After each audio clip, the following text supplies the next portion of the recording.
The left will tell a lie. We're feeding kids when they're not, when they're just shaking down the taxpayer. The left will tell the lie. The media will report the lie or not report when the truth comes out. And then when you tell the truth, they call you racist.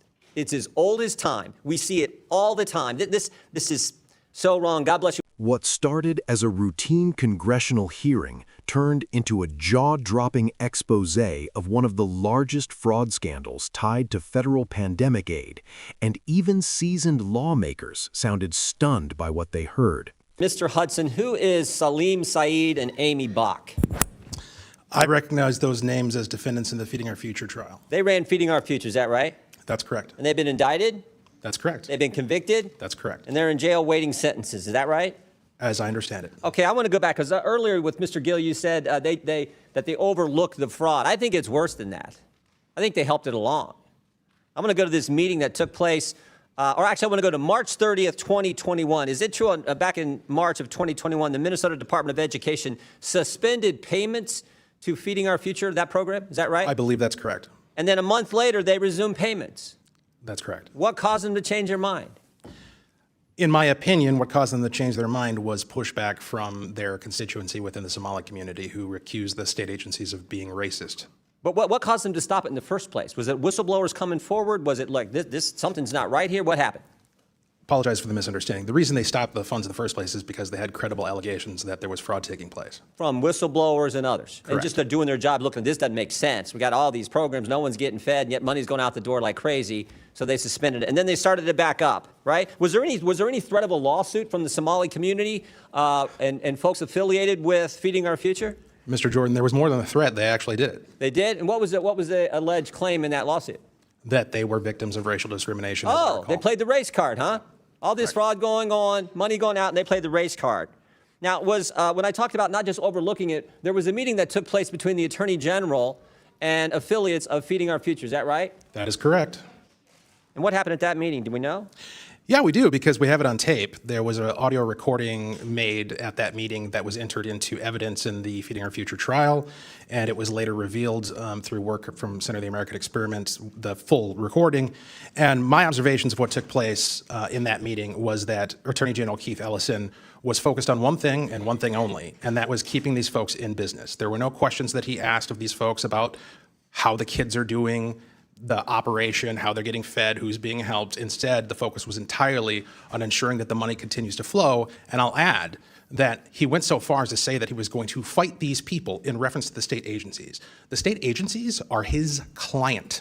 Yeah. And when you said money's going to flow, did money flow to Mr. Ellison's campaign a couple weeks later from some of the folks who were in that meeting? Sure did. How much, do we know how much that was? I do not have that number. So it wasn't just overlooking the fraud.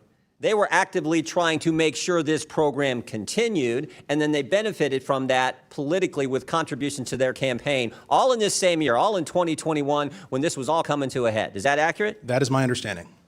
And this fraud is much bigger than this, because as I look, it's like 6 different federal agencies. Department of Homeland Security, Health and Human Services, Small Business Association, Housing, Urban Development, Department of Labor, Department of Agriculture, in this program and a bunch of others. They were shaking down the entire federal government, it looked like. 6 different federal agencies. I think you pointed out, over the last 15 years. That's correct. And not only are the Democrat administration overlooking it, they're helping it along. They're assisting it. They're going after whistleblowers, as your colleague pointed out, and they're benefiting from all this politically with contributions to their campaign. Not to mention the voting issue that you referenced earlier as well. Is that all accurate? I believe so. Oh, now there's more than 6 agencies involved. There's 6 federal agencies that got shaken down, but there's 2 other agencies involved now, the FBI and the DOJ, right? How many people have been indicted now? I do not have that number in front of me, but it's significant. I don't know how long you all been in the legislature. We appreciate your work, appreciate what you do. But have you ever seen anything like this in your time in the legislature? I've never seen anything like this in an agency. Ms. Robbins, you're the chair. No, sir, we have never seen anything on this scale. It is unbelievable. As Joe Thompson said, it is breathtaking and cannot be overstated. Yeah, well, God bless you all. Ms. Rankin, or Ms. Rarick, excuse me, I'll give you the last word. Thank you. So I've been there since 2013, and I have been yelled at by Democrats over and over again throughout our time there to say that there is no fraud, this is just made up. Yeah, this is the template. You see this all the time. The left will tell a lie. We're feeding kids when they're not, when they're just shaking down the taxpayer. The left will tell the lie. The media will report the lie or not report when the truth comes out. And then when you tell the truth, they call you a racist. It's as old as time. We see it all the time. This is so wrong. God bless you all for coming forward and getting the facts to the people of Minnesota, and more importantly, to the people of this great country. I yield back. If you want clear, fact-based breakdowns of moments like this, make sure you subscribe to the channel right now so you never miss an update. House Judiciary Chairman Jim Jordan took the microphone and immediately zeroed in on names that many Minnesotans already recognize. Salim Saeed and Amy Bach are the leaders of Feeding Our Future, an organization at the center of a massive fraud case involving taxpayer-funded child nutrition programs. Witnesses confirmed what court records already show. Both individuals were indicted, convicted, and are currently behind bars awaiting sentencing. But Jordan made clear this hearing was not just about two convicted defendants. It was about how the fraud was allowed to grow, who ignored warning signs, and who may have helped keep the money flowing even after red flags were raised. And that is where the story takes a far more troubling turn. If you're finding this breakdown helpful, subscribe now for more reporting that cuts through the noise. According to testimony, in March of 2021, the Minnesota Department of Education suspended payments to Feeding Our Future after whistleblowers raised credible allegations of fraud. The basic question investigators were asking was simple: where is all this money going if children are not actually being fed at the scale being claimed? But just 1 month later, those payments resumed. Why the sudden reversal? Witnesses testified that state officials faced intense pressure, including accusations of racial discrimination and the threat of lawsuits from groups connected to Feeding Our Future. Those lawsuits alleged that the suspension of funds was motivated by racism rather than evidence of fraud. And according to testimony, the pressure worked. This is where the hearing took an even sharper turn. Jim Jordan revealed that Minnesota Attorney General Keith Ellison met privately with affiliates of Feeding Our Future during this period. Audio recordings from that meeting were later entered into evidence during the criminal trial. Witnesses described the recording as deeply alarming. They testified that Ellison did not ask how children were being fed, how the program was being run, or whether the allegations of fraud were legitimate. Instead, they said his focus was on keeping the organization operational and ensuring that funding continued. If you want more context and reporting like this that connects the dots, subscribe to the channel and stay informed. Then came one of the most explosive revelations.